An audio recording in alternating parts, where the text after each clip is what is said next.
President Trump made the claim that the U.S. trade deficit is caused by other countries abusing the United States.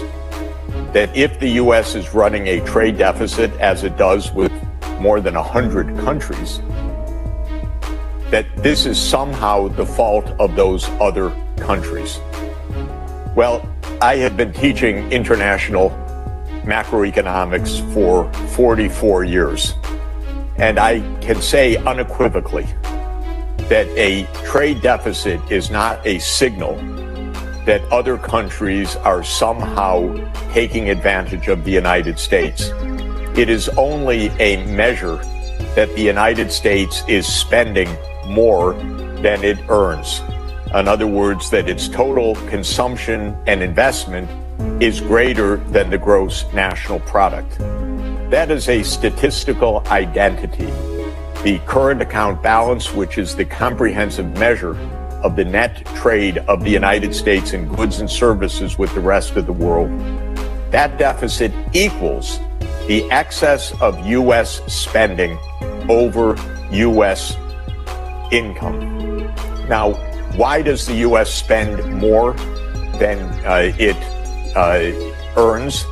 The reason is that the saving rate in the United States is very low, unlike China, where people and businesses and government are thrifty. In the United States, the saving rates are low of both the private sector and the public sector.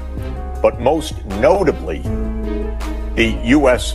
federal government is running an enormous deficit, between 6 and 7% of our gross domestic product, $2 trillion of deficit per year. And that spills over into a current account deficit of $1 trillion per year. So the tariff measures are utterly unjustified by the economic claims of the U.S. government. The tariffs are directed towards a trade deficit that is not the fault of China's partners, but is the result of America's large budget deficits and low private saving. And so the United States is blaming other countries for its own economic policies. And this is extremely important. There is no excuse for these unilateral tariffs. Not remotely are they related to unfair practices of the rest of the world somehow cheating the United States.